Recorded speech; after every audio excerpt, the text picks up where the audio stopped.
जय Hind. Mission JRF में आप सभी का स्वागत है। आज हम लोग चंद्रगुप्त नाटक के तृतीय अंक एवं चतुर्थ अंक को देखने वाले हैं।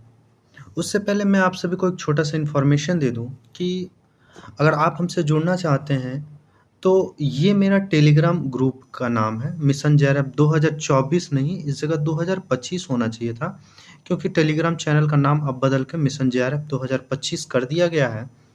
तो मिशन जेआरएफ 2025 है। और अगर आप हमसे लिंक के माध्यम से जुड़ना चाहते हैं तो ये मेरा लिंक है। अगर आप हमसे व्हाट्सएप से जुड़ना चाहते हैं तो ये 7643007052 ये मेरा व्हाट्सएप नंबर है। चलिए अब हम लोग क्लास की ओर उन्मुख होते हैं। तृतीय अंक, प्रथम दृश्य। विपाशा तट का शिविर राक्षस टहलता है। राक्षस। एक दिन चाणक्य ने कहा था, आक्रमणकारी यमन ब्राह्मण और बौद्धों का भेद न करेंगे। क्या कह रहे हैं कि एक दिन चाणक्य ने कहा था कि आक्रमणकारी यमन ब्राह्मण और बौद्धों में भेद न मानेंगे। वही बात ठीक उतरी। एक चर प्रवेश करके प्रणाम करता है। राक्षस, क्या समाचार है? चर, बड़ा ही आतंकजनक है अमात्य। राक्षस, कुछ कहो भी। सुभाषिनी। चर कहता है, सुभाषिनी पर आपसे मिलकर कुचक्र रचने का अभियोग है। वह कारागार में है। यह बात जो कहते हैं यह चाणक्य के द्वारा कहा गया यह शब्द चर अपने शब्द चर कह रहे हैं। ये चर के शब्द नहीं है। ये नीति जो है वास्तविक में ऐसी कोई घटना नहीं घटी रहती है। यह जो है क्या कहते हैं कि सुभाषिनी पर आपसे मिलकर कुचक्र रचने का अभियोग है। वह कारागार में, जबकि वह कारागार में नहीं रहती है। चाणक्य का एक चाल रहता है राक्षस को अपने तरफ खींचने का। तब राक्षस कहते हैं कि भूल थी, मेरी भूल थी। मूर्ख राक्षस, मगध का रक्षा करने चला था।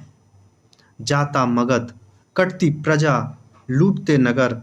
नंद, क्रूरता और मूर्खता की प्रतिमूर्ति नंद। एक पशु, उसके लिए क्या चिंता थी। सुभाषिनी, मैं सुभाषिनी के लिए मगध को बचाना चाहता था। एक नायक सैनिक के साथ प्रवेश करता है। नायक कहता, अमात्य राक्षस, मगध की सम्राट की आज्ञा से शस्त्र त्याग कीजिए, आप बंदी हैं। एक नायक आता उधर से और कहता है कि आप जो है मगध सम्राट की आज्ञा से शस्त्र को त्याग दीजिए और आप बंदी हो जाइए।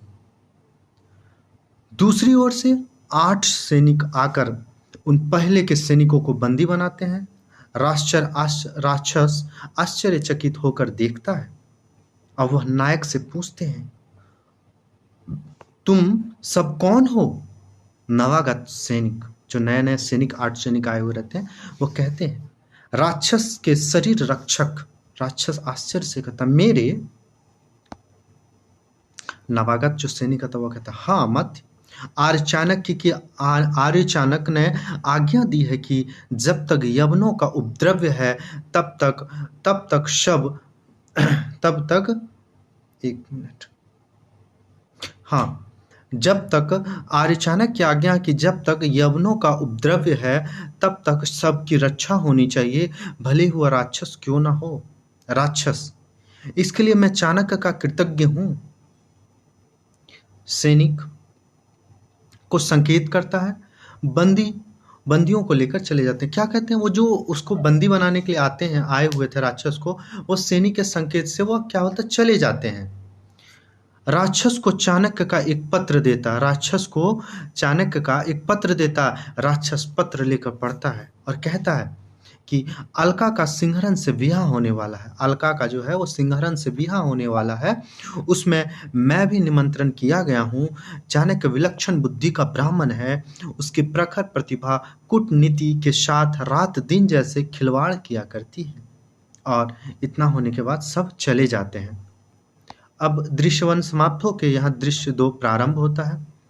रावी तट के उत्सव शिविर का एक पथ पर्वतेश्वर अकेले टहलते हुए। पर्वतेश्वर, आह कैसा अपमान! छुरी निकालकर आत्महत्या करना चाहता है।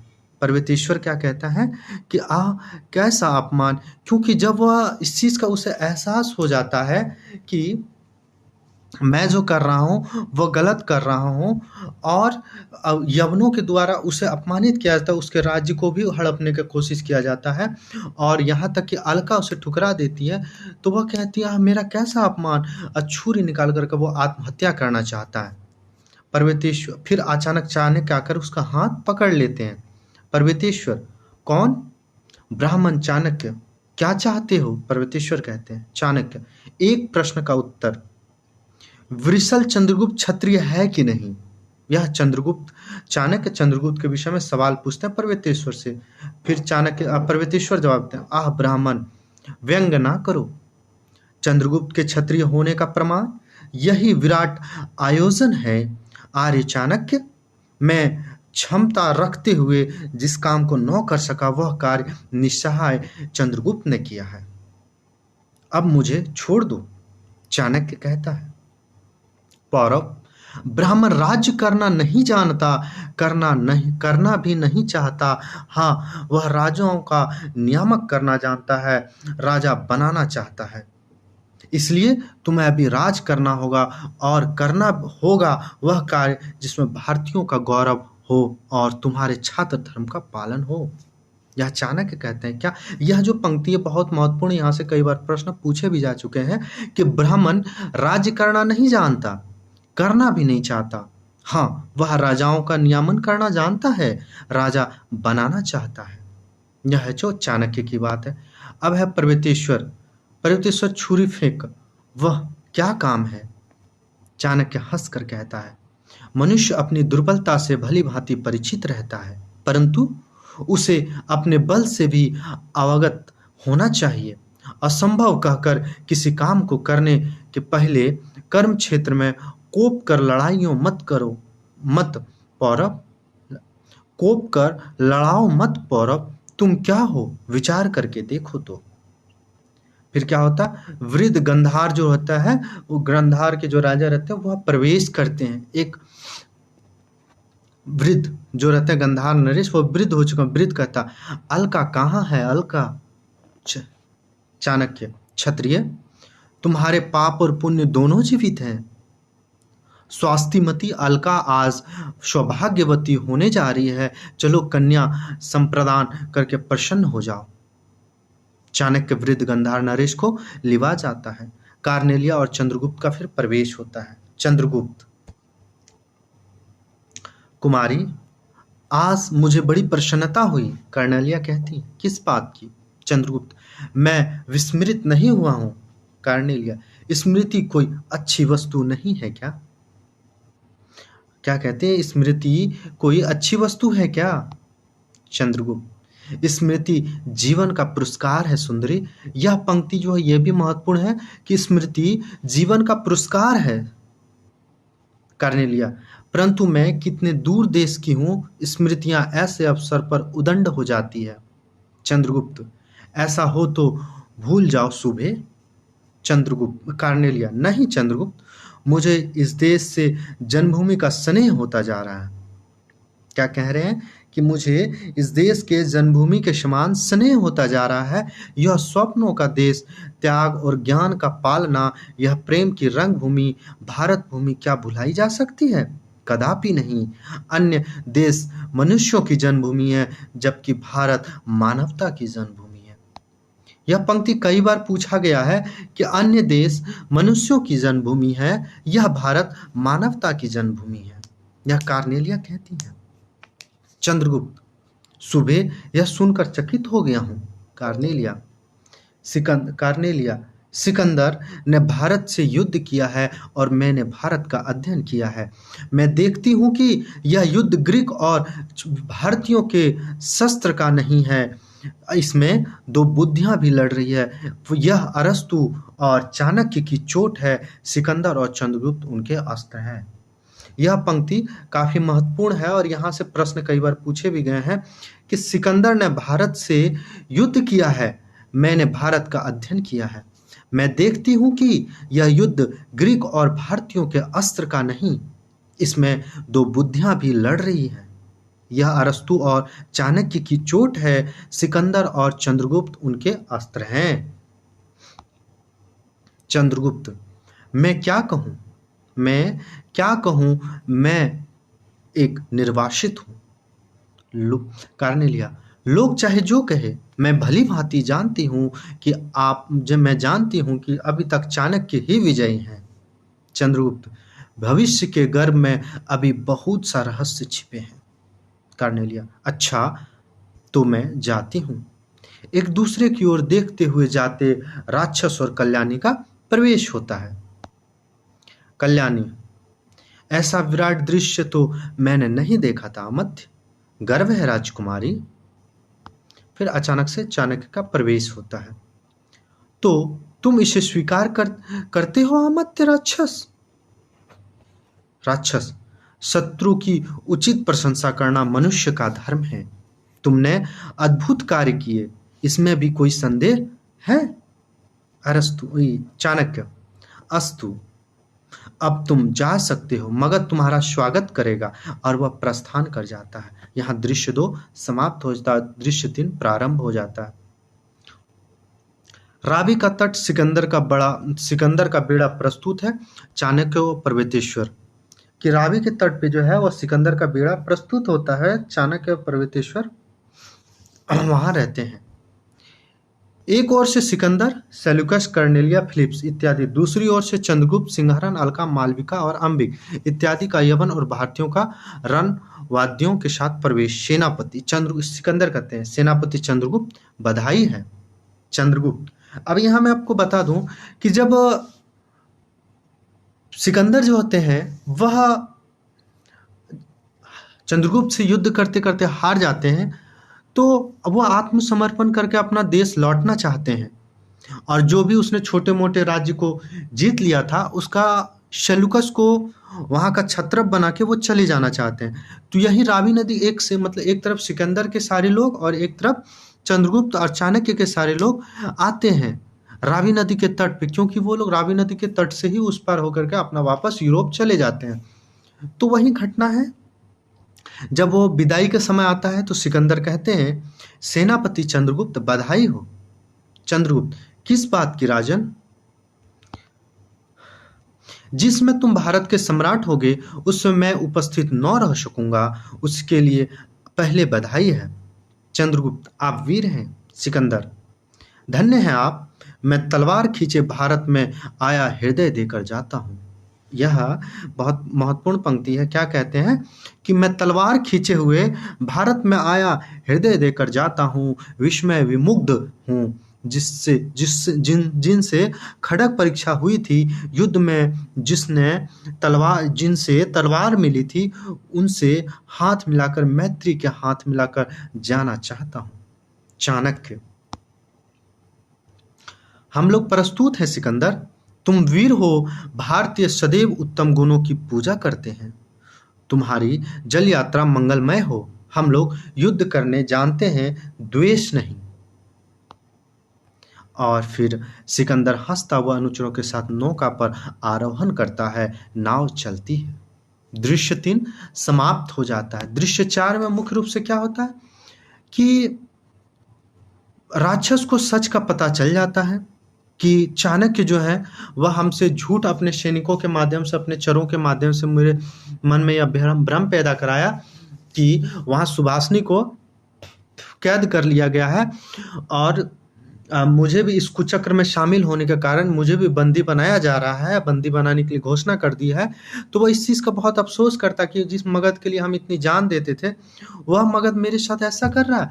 लेकिन जब इस चीज़ की सच्चाई का पता चल जाता है तो राक्षस को बहुत पछतावा होता है। लेकिन इसी बीच में क्या होता है कि वह चाणक्य अपने बुद्धि लगाकर क्या कहते हैं राक्षस के, राक्षस आप मेरे सैनिकों के द्वारा सुरक्षित हैं, आप अपनी मुद्रा दे दीजिए जिससे मैं सुभाषनी को भी बता सकूं कि आप मेरे पास सुरक्षित हैं, स्वस्थ हैं, और मैं किसी तरह बुद्धि लगाकर सुभाषनी को भी वहां के कारागृह से मैं आज़ाद करा दूं। ये बहाना करके सुभाषनी के नाम पर एक मुद्रा यानी अंगूठी राक्षस से ले लेते हैं चाणक्य को सच का पता चल जाता है कि मगध नरेश नंद ने देशद्रोही घोषित नहीं किया।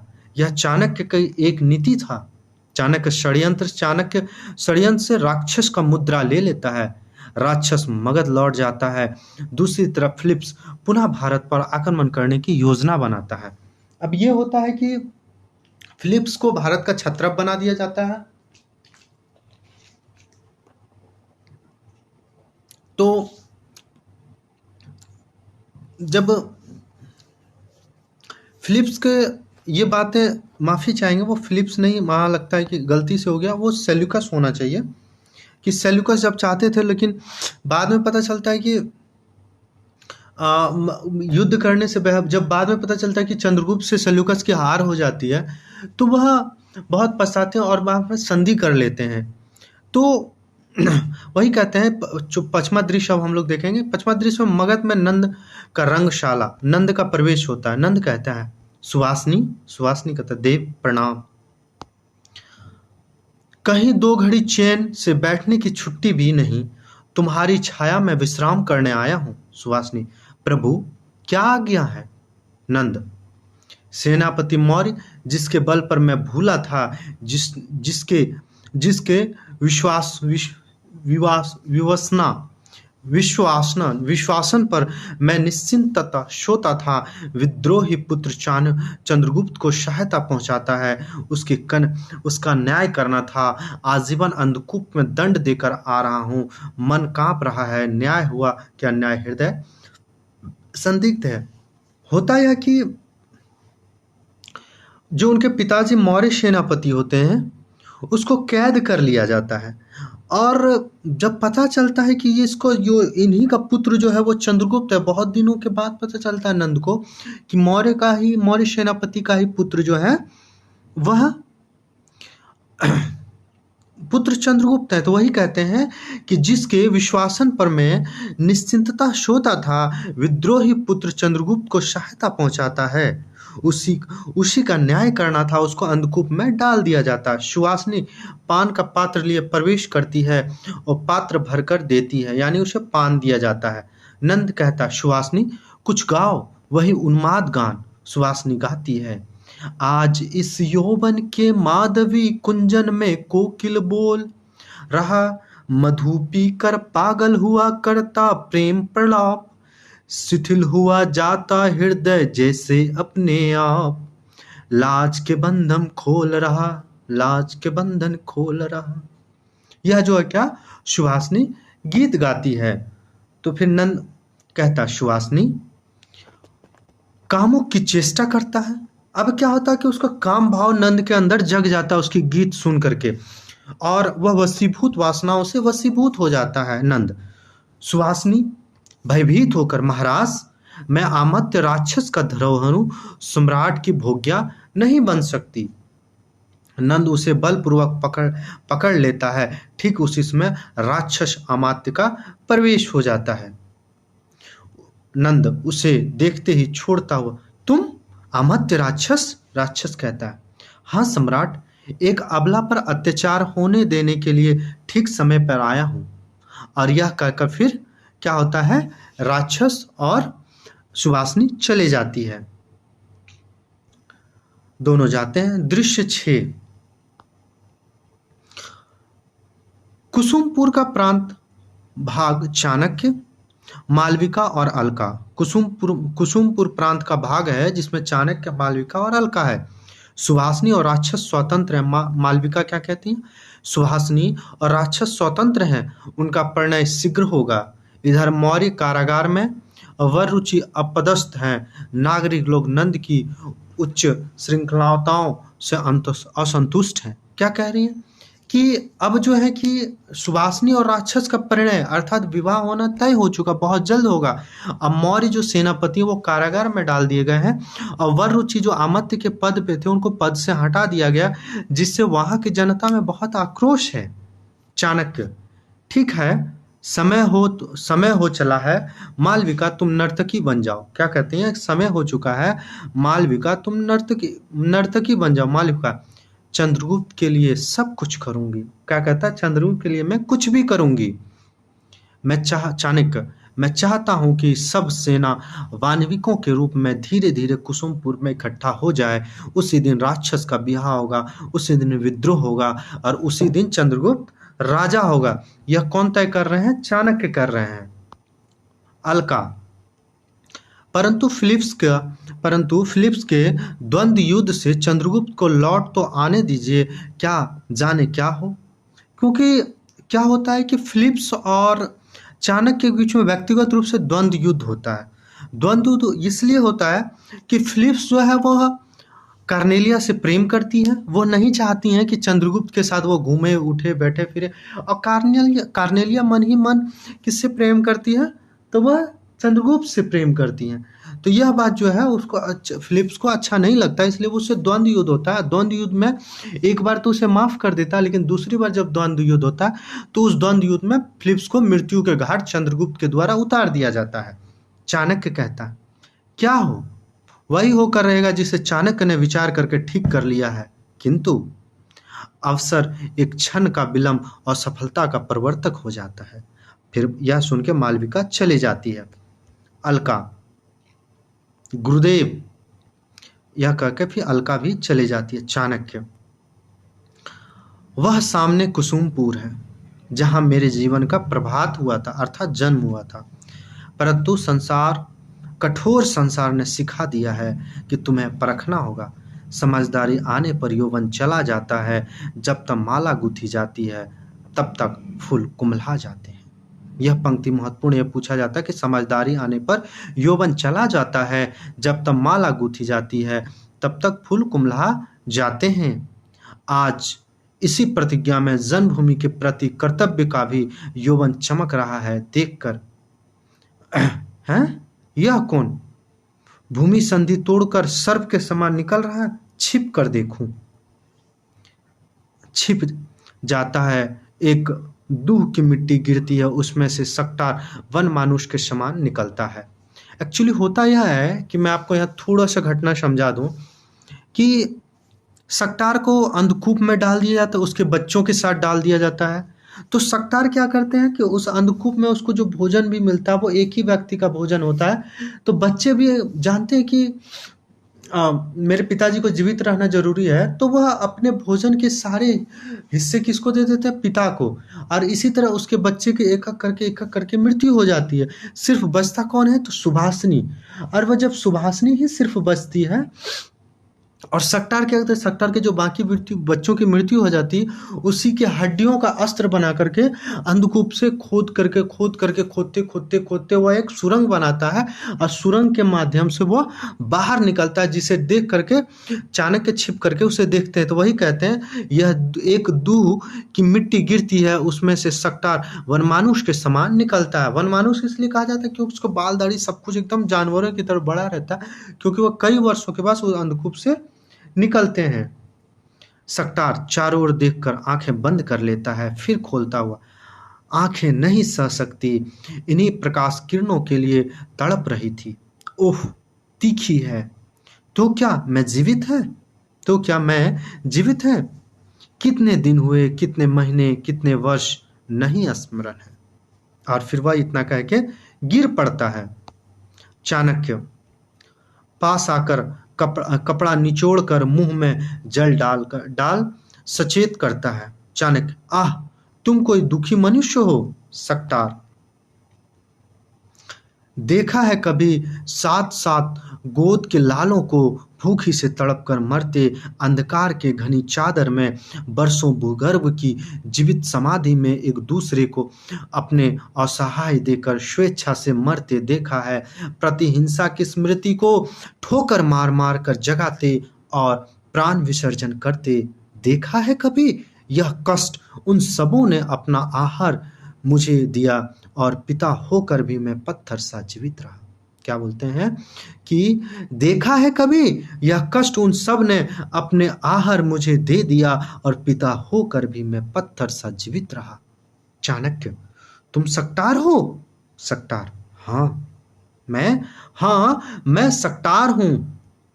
वह सुभाषनी नंद की रंगशाला में है, मुझे पहचानते हो? सकटार, नहीं तो। देखता है चाणक्य की तरफ। तुम्हारे प्रतिवेशी सखा ब्राह्मण चनक का पुत्र विष्णुगुप्त हूं मैं। दोनों सुरंग को ढक के जाते हैं। जब चाणक्य अपना परिचय देता है तब क्या कहते हैं, वो बहुत खुश होते हैं। कौन? शक्टार और फिर सुरंग को अच्छे से ढक देते हैं ताकि किसी को पता न चले कि अंधकूप से यह खोदा गया सुरंग है, और फिर वह दोनों चले जाते हैं। दृश्य 7 समाप्त हो जाता। अब 6 समाप्त हो, दृश्य 7 पे चलेंगे।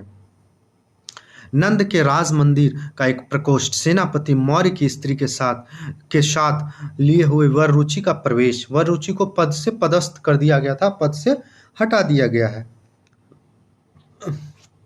नंद, कौन है यह स्त्री? वर रुचि, जय हो देव, यह सेनापति मौर्य की स्त्री है। स्त्री, राजा प्रजा की पिता है, राजा प्रजा का पिता है, वही उसके अपराधों को क्षमा करके सुधार सकता है। चंद्रगुप्त बालक है सम्राट, उसके अपराध से कोई संबंध नहीं रखते, तब भी वह निर्वासित है। नंद, चुप दुष्ट, उसका केस पकड़कर खींचना चाहता है। वर रुचि बीच में आकर रोकता है। वर रुचि, महाराज सावधान, यह अबला है, स्त्री है। नंद, यह मैं जानता हूं कात्यायन, हटो। आप जानते हैं, पर इस समय आपको विस्मृत हो गया है। नंद, इसे बंदी करो और इस स्त्री के साथ मौर्य के समीप पहुंचा दो। प्रहरी दोनों को बंदी करते हैं। वर रुचि, नंद, तुम्हारे पाप का घड़ा फूटना ही चाहता है, तुम्हारे पाप का घड़ा फूटना ही चाहता है। यह कहकर सबका प्रस्थान होता, मालविका का प्रवेश होता है। नंद, तुम कौन हो? मैं एक स्त्री हूं महाराज। नंद, पर तुम यहाँ किसके पास आई हो? मालविका जो होती है वो चाणक्य की नीति का एक हिस्सा होती है। मालविका जो मुद्रा राक्षस के द्वारा दिया गया था, उस मुद्रा को लेकर के एक षड्यंत्र रचने का आरोप वास्तविक में लगाने के लिए वह नंद के पास आती हैं और उसको कहती हैं कि इस पत्र को सुभाषनी के नाम की स्त्री के पास पहुंचाना है। यह मुझे किसी व्यक्ति ने दिया है और वो शायद उसका नाम राक्षस है और राक्षस का मुद्रा दिखलाता है और उसमें देशद्रोही सारी बातें पत्र में लिखी हुई होती है। प्रतिहार पत्र और मुद्रा देता नंद उसे पढ़ता है। नंद चिंतित भाव से दूसरी ओर टहलता। मालविका बंदी होती है, पट परिवर्तन होता है। दृश्य 8 7 यहाँ तक समाप्त होता। 8वां, कुसुमपुर के प्रांत के पथ में चाणक्य और पर्वतेश्वर। चाणक्य, चंद्रगुप्त कहाँ है? पर्वतेश्वर, शीघ्र ही पहुंच जाने की संभावना है। अलका का प्रवेश। गुरुदेव, यज्ञ प्रारंभ है। मालविका। चाणक्य, मालविका कहाँ है? चाणक्य कहते हैं, मालविका कहाँ है?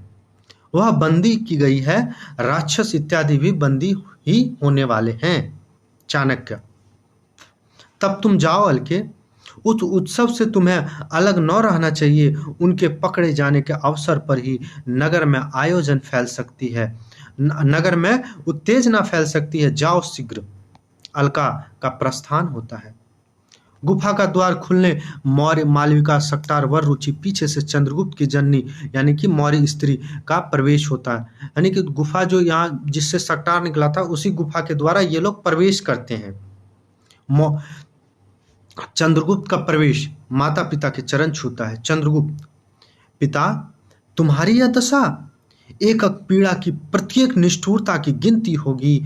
मेरी माँ, उन सब का प्रतिकार होगा, प्रतिशोध लिया जाएगा। ओह मेरी जीवन व्यर्थ है नंद, ओह मेरा जीवन व्यर्थ है नंद। अब वो बहुत गुस्से में हो जाता है और वह गुरुजी से आज्ञा मांगने लगता है चाणक्य से, मैं आज नंद को समूल नाश कर दूंगा, मैं उसे गर्दन काट दूंगा, आओ न। उसी समय चाणक्य कहते हैं, चंद्रगुप्त, सफलता का एक क्षण होता है, आवेश में और कर्तव्य में बहुत अंतर होता है। बहुत महत्वपूर्ण बातें हैं, यह कई बार पूछा भी गया है। तब चंद्रगुप्त, गुरुदेव आज्ञा दीजिए। चाणक्य, देखो उधर नागरिक लोग आ रहे हैं। नागरिकों का प्रवेश। तीसरा नागरिक, सच तो पिता के समान हम लोगों को रक्षा करने वाले मंत्री शक्टार हैं, भगवान हैं। तो क्या होता है कि ये लोग जब सबको बंदी कर लिया था, वर रुचि को भी बंदी कर लिया था, सुहासिनी को भी कर लिया था, राक्षस को भी कर लिया था, मौर्य स्त्री को भी, मौर्य को भी, शक्टार को भी, सभी को बंदी कर लिया था, तो नागरिकों में एक उत्तेजना फैलने लगती है। सब लोग भड़क उठते हैं नंद के प्रति। तो वही कहते हैं सच है, सच तो पिता के समान हम लोगों की रक्षा करने वाले मंत्री शक्टार हैं, भगवान हैं। तो शक्टार पीछे से कहता मैं ही हूँ, कंकाल सा जीवित समाधि से उठ खड़ा हुआ हूँ। मनुष्य को इस तरह कुचल कर स्थिति न रह सकेगा। मैं पिशाच बनकर लौट आया हूँ अपने निरापाद 7 पुत्रों का निष्ठुर हत्याओं का प्रतिशोध लेने के लिए। चलोगे साथ? चौथा नागरिक, मंत्री शक्टार आप जीवित हैं? शक्टार कहता हाँ, और फिर सबका वहां से प्रस्थान हो जाता है। दृश्य 9, राक्षस बंदी किया जाता है। नागरिकों का प्रवेश। राक्षस को श्रृंखला यानी कि लोहे के जंजीर में जकड़ा हुआ देखकर उन सब में उत्तेजना फैल जाती है। नागरिक, सम्राट आपसे मगध की प्रजा प्रार्थना करती है कि राक्षस और अन्य लोगों पर भी राजदंड द्वारा किए गए जो अत्याचार हैं उन पर फिर से निराकरण होना चाहिए। नंद उन लोगों को देखकर, शक्टार तू अभी जीवित है? शक्टार कहता है जीवित हूं नंद, नियति सम्राटों से भी प्रबल है। यह बहुत महत्वपूर्ण पंक्ति है, नियति सम्राटों से भी प्रबल है। प्रतिहार, इन सबको बंदी बनाओ। राज प्रहरियों का सबको बंदी बनाने का उद्योग। दूसरी ओर से सैनिकों के साथ चंद्रगुप्त का प्रयोग। चंद्रगुप्त क्या कहता है? चंद्रगुप्त, ठहरो, सब स्तब्ध रह जाते हैं। प्रतिहारियों के साथ आगे बढ़ता है। कुछ युद्ध होने के साथ ही राजपथ के कुछ लोग मारे जाते हैं और एक सैनिक आकर नगर के ऊपर आक्रमण होने की सूचना देता है। युद्ध करते करते चंद्रगुप्त नंद को बंदी बनाता है। यहाँ क्या होता है? युद्ध होते नंद को चंद्रगुप्त के द्वारा बंदी बना लिया जाता है। चाणक्य का प्रवेश होता है। चाणक्य, नंद शिखा खुली है, आज खिंचवाने की इच्छा हुई है, इसीलिए आया हूं। नंद, तुम ब्राह्मण, मेरे टुकड़ों पर पले हुए दरिद्र, तुम मगध के सम्राट का विचार करोगे? तुम सब लुटेरे हो, डाकू हो। नागरिकों एक साथ सब कोई कहते हैं वध करो, हत्या करो का आतंक फैल जाता है। चाणक्य, हम ब्राह्मण हैं, तुम्हारे लिए भिक्षा मांगकर तुम्हें जीवन दान दे सकते हैं, लोगे? सब जितने नागरिक हैं सब कहते हैं नहीं मिलेगा, नहीं मिलेगा की उत्तेजना पूरा फैल जाती है। कल्याणी को बंदनी बनाए पर्वतेश्वर का प्रवेश। आ बेटी असहाय, मुझे क्षमा करो चाणक्य, मैं कल्याणी के संग जंगल में जाकर तपस्या करना चाहता हूँ। उस इसमें शक्टार क्या कहता है? छुरी निकालकर नंद की छाती में घुसेड़ देता। उस इसमें क्या होता है? छुरी निकालकर नंद के छाती में घुसेड़ देता और कहता है 7 हत्याएं, यदि नंद 7 जन्मों में मेरे ही द्वारा मारा जाए तो मैं उसे क्षमा कर सकता हूँ, मगध नंद के बिना भी जी सकता है। बहुत महत्वपूर्ण ये वाली बात पूछी गई है। 7 हत्याएं यानी नंद 7 जन्मों में मेरे ही द्वारा मारा जाए तो मैं उसे क्षमा कर सकता हूं, मगध नंद के बिना भी जी सकता है। सब स्तब्ध, अचानक से देखते हैं अरे भाई ये क्या हो गया? राक्षस सुवासिनी कल्याणी, बंधन खुलता है। नागरिक वृंद कहता है राक्षस वरुचि, चंद्रगुप्त और चाणक्य समित सम्मिलित परिषद हम घोषणा करते हैं। अब होता है क्या कि जब नंद को बंदी बना लिया जाता है, उसकी हत्या कर दी जाती है, तब अब मगध को चलाने के लिए कोई ना कोई परिषद तो होना चाहिए, मंत्री, राजा, सामंत सब तो होना चाहिए, व्यवस्थापक तो होना चाहिए। तो वही कहते हैं कि वृद्ध नागरिक क्या मैं सबको मिला करके एक परिषद का गठन करता हूँ। और सभी नागरिक कहते हैं चंद्रगुप्त की जय। चाणक्य, अस्तु, बढ़ो चंद्रगुप्त, सिंहासन शून्य नहीं रह सकता, आमत्य राक्षस सम्राट का अभिषेक कीजिए। सब नागरिक, सम्राट चंद्रगुप्त की जय, मगध की जय, सम्राट चंद्रगुप्त की जय घोष और पटछेद। यहाँ तृतीय अंक समाप्त हो जाता। अब हम लोग चतुर्थ अंक को देखेंगे। अंतिम अंक है, कुल इसमें जो है 14 दृश्य है। पहला दृश्य, मगध में राज की उपवन कल्याणी। मगध के राज मंदिर उसी तरह खड़े हैं, गंगा शौन से उसी स्नेह से मिल रही है। नगर का कोलाहल पूर्ववत है, परंतु न रहेगा एक नंद वंश। फिर क्या करूं, आत्महत्या करूं या नहीं करूं? नहीं, जीवन इतना सस्ता नहीं। अब कल्याणी को लगने लगा मेरे पिता की हत्या कर दी गई है, तो मैं जीवित होकर के अब क्या करूंगा। अब फिर वह गाती है, सुधा सीकर से नहला दो, लहरें डूब रही हो रस में, रह ना जाए वे अपने वश में। सुधा सीकर से नहला दो, लहरें डूब रही हो रस में, रह न जाए वे अपने वश में। अचानक से पर्वतेश्वर का प्रवेश होता है। तुम कौन हो सुंदरी? कल्याणी। तुम कौन हो? पर्वतेश्वर। मैं पर्वतेश्वर हूं। कल्याणी। मैं कल्याणी हूं जिसे नगर अवरोध के समय तुमने बंदी बनाया था। पर्वतेश्वर। तुम्ही से मेरा विवाह होने वाला था। कल्याणी। चुप रहो तुम। पर्वतेश्वर। सुंदरी। उसे पकड़ना चाहता है, वह भागती है, परंतु पर्वतेश्वर पकड़ ही लेता है। कल्याणी उसी का छुरा निकालकर उसका वध कर देती है। चित्कार सुनकर चंद्रगुप्त आता है। मैं आप लोग को बता दूं, यहाँ मात्र एक आदमी की कल्याणी के द्वारा हत्या किया जाता है। वह कौन है? पर्वतेश्वर। चंद्रगुप्त कल्याणी की आवाज सुनकर आता, कल्याणी, कल्याणी यह क्या? कल्याणी, कल्याणी यह क्या? कल्याणी कल्याणी ने वरण किया था केवल एक ही पुरुष को, वह था चंद्रगुप्त। चंद्रगुप्त कहता है, क्या यह सच है कल्याणी? कल्याणी। हाँ, ये सच है। अचानक छुरी मार का आत्महत्या करती है। चंद्रगुप्त उसे गोद में उठा लेता है। चाणक्य प्रवेश करके, चंद्रगुप्त आज तुम निष्कंटक हुए। चंद्रगुप्त क्या कहता है? चंद्रगुप्त आज तुम निष्कंटक हुए। चंद्रगुप्त कहता है, गुरुदेव इतनी क्रूरता? चाणक्य। महत्वाकांक्षा की मोती निष्ठुरता की सीपी में रहता है। चलो काम करो, विवाद करना तुम्हारा काम नहीं। यह जो पंक्ति महत्वपूर्ण है कि महत्वाकांक्षा की मोती निष्ठुरता की सीपी में रहता है। बस प्रस्थान कर जाता है। चंद्रगुप्त कल्याणी को लिटा करके वह भी प्रस्थान कर जाता है। अब दृश्य 2, पथ में राक्षस और सुभाषनी। सुभाषनी। राक्षस, मुझे क्षमा करो। राक्षस। क्यों सुभाषनी? मैं तुम्हारे प्रणय अस्वीकार नहीं करती, किंतु अब इसका प्रस्ताव पिताजी से करो। तुम मेरे रूप और गुण के ग्राहक हो और सच्चे ग्राहक हो। परंतु राक्षस।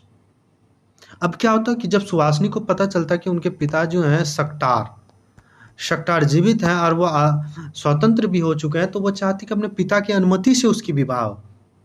इसलिए कहता है, अगर तुम मुझसे विवाह करना चाहते हो तो क्या मेरे पिताजी से अनुमति लो।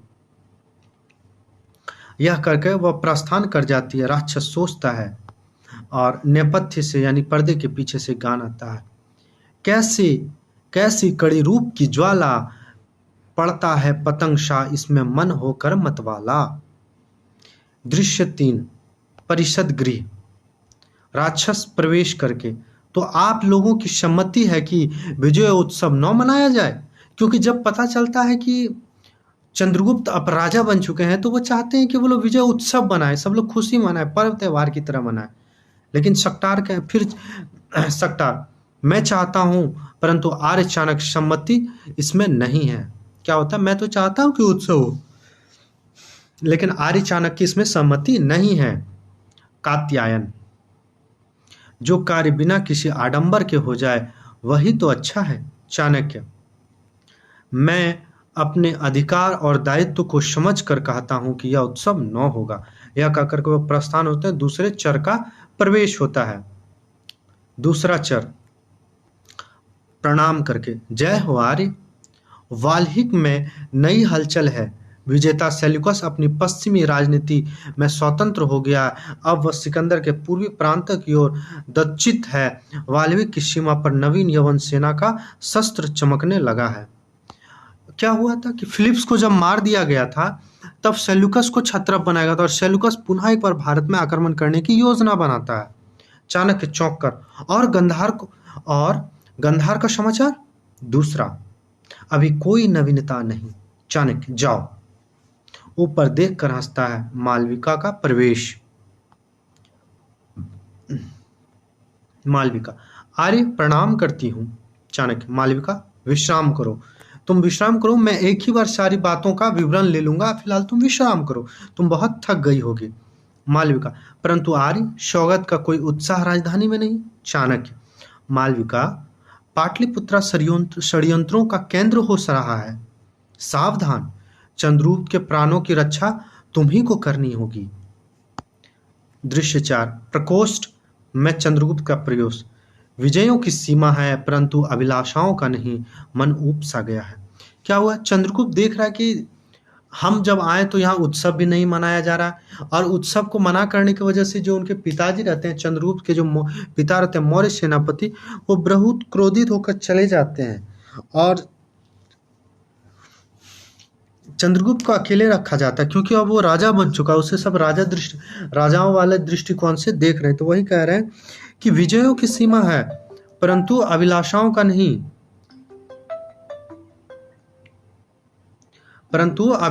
का नहीं, मन ऊब सा गया है। आप महापुरुष हैं। मालविका क्या कहती हैं? आप महापुरुष हैं, साधारण जन दुर्लभ नहीं होनी चाहिए, माला पहनाती है।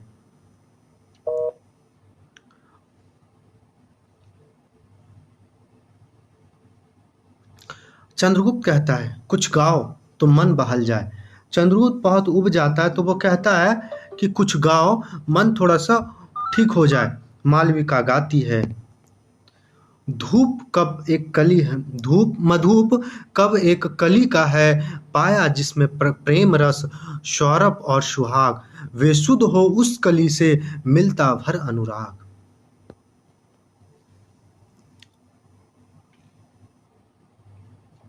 चंद्रगुप्त, मालविका, मन धनुष से भी चंचल है और पवन से भी प्रगतिशील है, वेगवान है। प्रतिहारी का प्रवेश और संकेत, मालविका उससे बात करके लौटती है। चंद्रगुप्त, क्या है? मालविका, कुछ नहीं, कहती थी कि यह प्राचीन राज मंदिर अभी प्रतिष्ठित नहीं है, इसलिए मैंने चंद्रशोध में आपके शयन का प्रबंध करने के लिए कह दिया है। चंद्रगुप्त, जैसी तुम्हारी इच्छा। पान करता हुआ, कुछ और गाओ मालविका, आज तुम्हारे स्वर में स्वर्ग मधुरिमा है।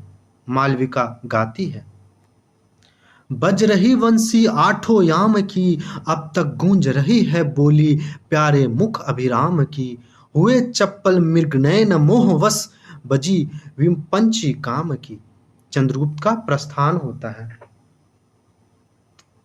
मालविका, जाओ प्रियतम। क्या कहते हैं? क्योंकि मालविका को यह बात पता रहता है कि वह चंद्रगुप्त के सैन्य कक्ष में आज राक्षस के द्वारा भेजे गए सैनिकों या राक्षस के द्वारा खुद यहाँ हमला होने वाला है, इसलिए वह क्या करती है मालविका, वह उसके चंद्रगुप्त के सैया पे लेट के उसका शयन वो ग्रहण कर लेती है।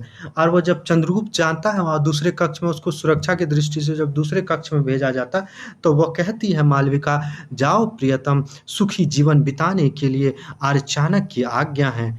आज घातक इस शयन गृह में आवेगा, इसलिए चंद्रगुप्त यहाँ न सोने पावे और षड्यंत्र में पकड़े जाएं। सैया पर बैठकर, यह चंद्रगुप्त की सैया है। ओह, आज प्राणों में कितनी मादकता है। मैं कहाँ स्मृति, तू मेरी तरह सो जा, अनुराग तू रक्त से भी रंगीन बन जा। गाती हैं। फिर वह मालविका क्या होती है, वो गाने लगती हैं। क्या गाती हैं? ओ मेरे जीवन की स्मृति, ओ अनंतर के आतुर अनुराग, बैठ गुलाबी विजन उषा में, गाते कौन मनोहर राग। और यहाँ फिर शयन कक्ष में वो चली जाती है, शयन कक्ष में वो सो जाती है। दृश्य 4 यहाँ समाप्त हो जाता है। अब कौन सा दृश्य है? 5। प्रभात, राज मंदिर का एक प्रांत है। चंद्रगुप्त अकेले टहलता हुआ, नीला आकाश स्वच्छ होने लगा। वह सुबह को जब वो नींद खुलता है तो वह प्रभात में अकेले वो टहलता, कहता है कि नीला आकाश स्वच्छ होने लगा है। प्रतिहारी प्रवेश करके, जय हो देव चंद्रगुप्त, आर्य चाणक्य को शीघ्र ले आओ। प्रतिहारी का प्रस्थान और चाणक्य का यहाँ प्रवेश होता है। चंद्रगुप्त, आर्य प्रणाम। चाणक्य, कल्याण हो, आयुष्मान भव। चंद्रगुप्त, मेरे माता पिता, मैं जानना चाहता हूं कि उन्हें किसने निर्वासित किया। चाणक्य, जान जाओगे तो उसका वध करोगे, क्यों? और यह कहकर चाणक्य हंसता है।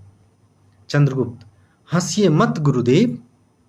चाणक्य, चंद्रगुप्त, मैं ब्राह्मण हूं, मेरा साम्राज्य करुणा का था, मेरा धर्म प्रेम का था, आनंद समुद्र में शांति द्वीपों का अधिवासी ब्राह्मण मैं, चंद्र सूर्य नक्षत्र मेरे द्वीप थे, अंततः आकाश वितांत था, शैया श्यामल कोमल विषांभ्र मेरी सैया थी, जान गया मैं कहाँ और कितने नीच हूं। प्रस्थान, यह कहकर चाणक्य का प्रस्थान हो जाता। सिंहासन, प्रवेश करके, सम्राट की जय हो। कुछ विद्रोही और षड्यंत्रकारी पकड़े गए हैं, एक बड़ी दुखद घटना भी हो गई है। चंद्रगुप्त चौंक कर, क्या हुआ? सिंहासन, मालविका की हत्या और गदगद कंठ से आपका परिच्छेदन पहनकर वह आप ही के शैया पर लेटी थी। चंद्रगुप्त, तो क्या?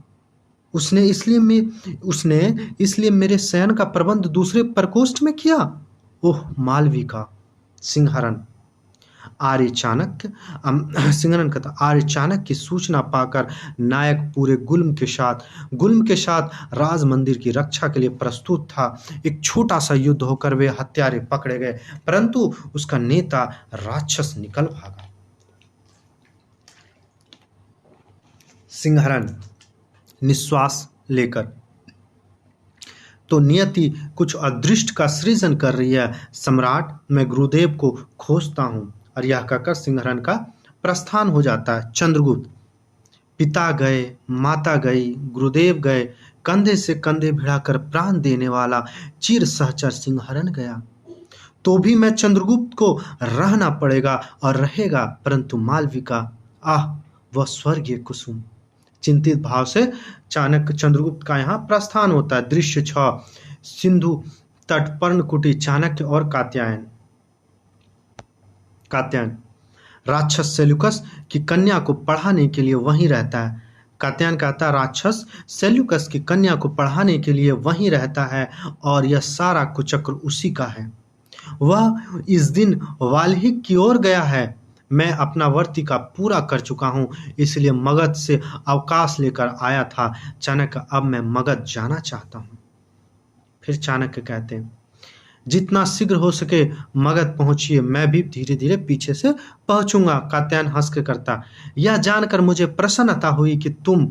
सुभाषिनी। हाँ अच्छा विष्णुगुप्त, गृहस्थ जीवन कितना सुंदर है। यहाँ यह जो कहना चाह रहे हैं वह इनडायरेक्टली कहना चाह रही कि तुम्हारे और सुभाषिनी के बीच में जो चल रहा प्रेम प्रसंग, वह तो गृहस्थ जीवन तुम लोग बसाओ और गृहस्थ जीवन कितना सुंदर होता है। चाणक्य इस बात के बदले में उसे जवाब देते हैं कात्यायन, अलछेंद्र ने कितने विकट परिश्रम से भारत के बाहर किया गया, यह तुम भूल गए? अभी है कितने दिनों की बात।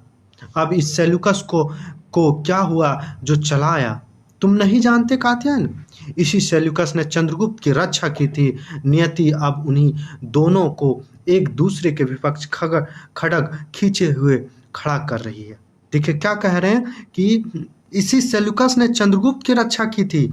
नियति अब इन्हीं दोनों को एक दूसरे के विपक्ष में खड़ग खींचे हुए खड़ा कर रही है।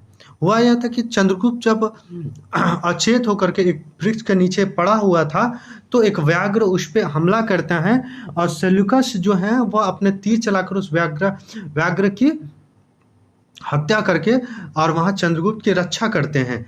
तो वही बात कहते हैं कि आज रक्षा करने वाले ही एक दूसरे को खड़ग लेकर आमने सामने, खड़ग अर्थात तलवार लेकर एक दूसरे के आमने सामने होंगे। यह कहकर कात्यायन का प्रस्थान और चर का प्रवेश होता है। चर, महाअमात्य की जय हो। चाणक्य, इस समय जय की बड़ी आवश्यकता है। आंबिक को यदि जय कर सका तो सर्वत्र जय है। बोलो आंबिक ने क्या कहा? अब देखिए बात यहाँ यह पहलू बदल रहा है कहानी का, नाटक का ये बदल ये रहा है कि अब यहाँ सेल्यूकस पुनः आक्रमण करने वाले हैं, और आक्रमण करने से सबसे पहले गंधार राज्य पड़ता है। और गंधार राज्य किसका है? आम्बिक का है। और आम्बिक, और वो क्या है? राष्ट्रद्रोही जैसा सोच विचार है उनकी मानसिकता। अब उसके विचारों में परिवर्तन करके उसे राष्ट्र प्रेमी बनाने का प्रयास किया जा रहा है। तो वही कह रहे हैं कि आम्बिक का क्या समाचार है, मुझे बताओ। चर कहते हैं वे स्वयं आ रहे हैं। चर का प्रस्थान होता है और आम्बिक का प्रवेश होता है। आम्बिक, प्रणाम ब्राह्मण देवता चाणक्य। साम्राज्य झेलम तट की रक्षा तुम्हारे ऊपर रहा करेगा, तुम्हारे ऊपर रहा करेगा। सिंधु घाटी के पार तुम्हारे ऊपर रहा, सिंधु घाटी का भार भी तुम्हारे ऊपर रहा। क्योंकि जो भी विदेशी आते थे, मैंने आपको कई बार कहा है कि वो गंधार नरेश होके गंधार राज्य होके प्रवेश करेगा। क्यों? सिंधु घाटी के बाद गंधार पड़ता, क्योंकि वही भारत का प्रवेश द्वार था। और वह यह बात जब चाणक्य उसको कहता है तो उस आम्बिक सोचने लगता है, और नेपथ्य से उस टाइम पर्दे के पीछे से जय घोष का नारा आता। आम्बिक चकित होकर आश्चर्य को उसे देखता है। आर्य पताका लिए, आर्य अलका अर्थात अलका जो होती है वो अलका गाते हुए भीड़ के साथ प्रवेश करती है। अलका जो होती है वो आम्बिक की बहन होती है। वो जब चंद्रगुप्त सम्राट बन जाते हैं तो वह अखंड भारत की पताका, आर्य की पताका लेकर के वह क्या होती हैं कि एक जागरूकता अभियान चलाती हैं, जिसमें अभी भारत के जैसे कई नाम है। आर्यवर्त नाम है, भारतवर्ष नाम है, हिंदुस्तान नाम है, जम्बू द्वीप नाम है। उस समय चाणक्य के समय अखंड भारत नहीं, अखंड आर्यवर्त कहा जाता था। तो आर्य का पताका लिए अलका गाते हुए भीड़ के साथ प्रवेश करती। अलका कहती हैं, तक्षशिला के वीर नागरिकों, एक बार अभी अभी सम्राट चंद्रगुप्त ने इसका उद्धार किया था। आर्यवर्त प्यारा देश ग्रीकों के विजय लालसा से पुनः पद दलित होने जा रहा है। नागरिक कहते हैं, हम लोग उसका परिणाम देख चुके हैं माँ, हम लोग प्रस्तुत हैं। अब देखिए एक बात हम यहाँ बोले कि हम लोग उसका परिणाम देख चुके हैं माँ। यह माँ से जो है वो अलका संबोधित करते हैं। अलका को संबोधित कौन करते हैं? नागरिक को। तो इस बात को आप लोग थोड़ा सा ध्यान दिखिएगा कि कल्याणी ने आत्महत्या कर ली पर्वतेश्वर को मार करके। अब यहाँ जो है अलका को माँ कह के संबोधित किया जाता है। अलका कहती हैं, यही तो और संवेद स्वर का गायन होता है। संवेद स्वर का गायन कैसे होता है? हिमाद्र तुंग श्रृंग से प्रबुद्ध शुद्ध भारती स्वयं प्रभा समुज्ज्वला स्वतंत्रता पुकारती। अमर्त्य वीर पुत्र हो, दृढ़ प्रतिज्ञा सोच लो, प्रशस्त पुण्य पथ है, बढ़े चलो बढ़े चलो। सबका प्रस्थान होता है। आम्बिक सिर नीचे करके विचारता है। चाणक्य, इस गंधार और पंचनद का शासन सूत्र होगा अलका के हाथों में और तक्षशिला होगी उसकी राजधानी। बोलो स्वीकार है? आम्बिक कहता है, सब स्वीकार है ब्राह्मण। क्योंकि यहाँ आम्बिक का हृदय परिवर्तन हो जाता, वह राष्ट्र प्रेमी हो जाता, इसलिए कहता है कि मुझे सब स्वीकार है ब्राह्मण। चाणक्य संकेत करता है सिंहरण और अलका का फिर प्रवेश होता है। अलका, भाई आम्बिक, भाई आम्बिक, आम्बिक, मैं देशद्रोही हूँ, नीच हूँ, अधम हूँ। तूने गंधार के राजवंश का मुख उज्जवल किया है, राज्य शासन के योग तू ही है। अलका कहती है फिर, भाई अभी भी तुम्हारा भ्रम नहीं गया? राज्य किसी का नहीं, सुशासन का है। जन्मभूमि के भक्तों में आज जागरण है। क्या कहते हैं? राज्य किसी का नहीं, सुशासन का है। यह पंक्ति महत्वपूर्ण है, यहाँ से प्रश्न पूछे जा सकते हैं। आम्बिक खड़क खींचकर, खड़क का शपथ, मैं कर्तव्य से च्युत न होऊंगा। उसे आलिंगन करके, मित्र आम्बिक, मनुष्य साधारण धर्म पशु है, विचारशील होने से मनुष्य होता है और निस्वार्थ कम करने से वही देवता भी हो सकता है। आम्बिक, अलका, सिंहरण का प्रस्थान और सुवासनी का प्रवेश होता है। सुवासनी, सम्राट को अभी तक आपका पता नहीं, पिताजी ने इसीलिए मुझे भेजा है। उन्होंने कहा जिस खेल को आरंभ किया है उसका पूर्ण और सफल अंत करना चाहिए, सुवासनी को कहा जाता है। अलका, चाणक्य कहते हैं, क्यों करें सुवासनी, तुम राक्षस के साथ सुखी जीवन बिताओगी। यदि इतना भी मुझे आशा होती, वह तो यवन सेनानी है और तुम मगध की मंत्री कन्या, क्या उससे प्रणय कर सकोगी? सुहासनी निश्वास लेकर, राक्षस से नहीं, असंभव चाणक्य, तुम इतने निर्दयी हो। चाणक्य कहता है, असंभव है, तुम्हें राक्षस से विवाह करनी होगी। इसी में हमारा, तुम्हारा और मगध का कल्याण है। सुहासिनी सिर पकड़कर बैठ जाती है। चाणक्य उसके सिर पर हाथ रख के, सुहासिनी, आज किसी कारण से राक्षस का प्रणय द्वेष में बदल रहा है, परंतु क्या कहते हैं, किसी कारण राक्षस का प्रणय द्वेष में बदल रहा है, परंतु काल पाकर वह अंकुर हरा भरा और सफल हो सकता है। मैं क्रूर हूं केवल वर्तमान के लिए, भविष्य के सुख और शांति के लिए, परिणाम के लिए नहीं। श्रेय के लिए मनुष्य को सब त्याग करना चाहिए। सुहासिनी, तुम जाओ। यहाँ मैं आपको बता दूं कि सुहासिनी के जो पिताजी रहते हैं सक्टार, और चाणक्य के जो पिताजी रहते हैं चनक, वो दोनों मित्र रहते हैं। और इसी वजह से आजकल जो चाइल्डहुड फ्रेंड का, जिसका कहते हैं बचपन का दोस्त, वह सुहासिनी और चाणक्य एक दूसरे का बचपन का दोस्त रहते हैं, और कहीं ना कहीं दोनों के हृदय में एक दूसरे के प्रति स्नेह और प्रेम रहता है। लेकिन वस्तु या समय काल पाकर के वो कालग्रस्त होता है, जिसके कारण वो चाहता है कि सुहासिनी राक्षस से विवाह कर ले। अगर सुहासिनी राक्षस से विवाह नहीं करती है तो उसका जो प्रणय है आज मगध के प्रति, मौर्य के प्रति, आर्य के प्रति, वह कल जाके द्वेष में बदल जाएगा, और वह कालग्रस्त होकर के अंकुरित होकर हरा भरा हो जाएगा, यानी कि वो बलशाली हो जाएगा। फिर से वह अब आर्य अखंड भारत का निर्माण नहीं हो सकेगा। इसलिए वो चाहती है कि वो सुहासिनी से विवाह करके इस बंधन में बंध जाए, जिससे उसके अंदर यह भाव कभी जागृत ना हो। सुहासिनी दीनता से चाणक्य का मुंह देखती है। तो विष्णुगुप्त, तुम इतना बड़ा त्याग करोगे? चाणक्य घबराकर, मुझे चंद्रगुप्त का मेघयुक्त चंद्र देखकर इस रंगमंच से हट जाना है। सुहासिनी, महापुरुष, मैं नमस्कार करती हूँ। विष्णुगुप्त, तुम्हारी बहन तुमसे आशीर्वाद की भिखारनी है। चरण पकड़ती है।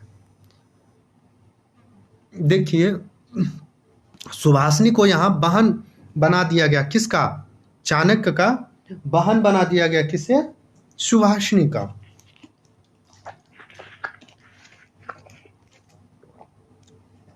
चाणक्य के आंख में आंसू रहते हैं और हाथ फेरते हुए कहते हैं, सुखी रहो। दृश्य 7। कपिसा में अलेक्जेंड्रिया का राज मंदिर। कर्नेलिया और उसके सखी का प्रवेश। कर्नेलिया, बहुत दिन हुए देखा था, वही भारतवर्ष, वही निर्मल ज्योति का देश, पवित्र भूमि। पिता अपने साम्राज्य से संतुष्ट नहीं, आशा उन्हें दौड़वाएगी। पिशाची की छलना में पड़ कर लाखों प्रणय के नाश होगा, और सुना है यह युद्ध होगा चंद्रगुप्त से। राक्षस का प्रवेश। आयुष्मती, मैं आ गया। कर्नेलिया, नमस्कार। तुम्हारे देश में तो सुना है कि ब्राह्मण जाति बड़ी तपस्वी और त्यागी है। राक्षस, हाँ कल्याणी, वह मेरे पूर्वज का गौरव है, किंतु हम लोग तो बौद्ध हैं। कल्याणी, तुम उनके ध्वंसावशेष हो। क्या बोलते हैं? और तुम उसके ध्वंसावशेष हो। मेरे यहाँ ऐसे लोगों को देशद्रोही कहते हैं, तुम्हारे यहाँ इसे क्या कहते हैं? राक्षस, राजकुमारी, मैं कृतज्ञ नहीं। मेरे देश में कृतज्ञता पुरुषत्व का चिन्ह है। जिनके अन्न से जीवन निर्वाह होता है, उसका कल्याण ... कार्नेलिया, परंतु तर्क और राजनीति में भेद है। मैं प्रतिशोध चाहता हूँ राजकुमारी। कर्नेलिया, यदि ऐसा है तो मैं तुम्हारे राजनीति नहीं पढ़ना चाहता। राक्षस का प्रस्थान होता है। कार्नेलिया, एलिस, कर्नेलिया की सहेली होती है एलिस, है, एलिस को कहती है एलिस, इन दोनों जो ब्राह्मण मुझे रामायण पढ़ाता था, वह कहाँ गया? उसने व्याकरण पर अपनी एक नई टिप्पणी प्रस्तुत की है। वह कितना सरल और विद्वान है। यह किनके विषय में बात करते हैं? वर रुचि के विषय में बात करते हैं। एलिस, वह चला गया राजकुमारी। कार्नेलिया, बड़ा ही निर्लोभ सच्चा ब्राह्मण था। सेल्यूकस का प्रवेश। अरे पिताजी! और कार्नेलिया, सेल्यूकस का प्रवेश होता है उसी में। कार्नेलिया कहते हैं, अरे पिताजी! सेल्यूकस, हाँ बेटी, अब तुमने अध्ययन बंद कर दिया है, ऐसा क्यों? अभी वह राक्षस मुझसे कह रहा था। कार्नेलिया, पिताजी, उसके देश ने उसका नाम समझ कर ही रखा है राक्षस। मैं उससे डरती हूँ। सेल्यूकस, बड़ा विद्वान है बेटी, मैं उसे भारतीय प्रदेश का छत्रप बनाऊंगा। कार्नेलिया, पिताजी, वह पाप के मलिन छाया है, उसकी भौहों में कितनी अंधकार है। आप देखते नहीं, उससे अलग रहिए, विश्राम लीजिए। विजयों की प्रवंचना में अपने को न हारिए, महत्वाकांक्षा के दांव पर मनुष्यता सदैव हारती है। यह पंक्ति महत्वपूर्ण है। सेल्यूकस, मुझे दार्शनिकों से तो विरक्त हो गई, क्या ही अच्छा होता कि ग्रीस में दार्शनिक न उत्पन्न होकर के केवल योद्धा ही होते। यह महत्वपूर्ण है, क्या ही अच्छा होता कि ग्रीस में दार्शनिक न उत्पन्न होकर केवल योद्धा उत्पन्न होता। प्रस्थान दृश्य 8।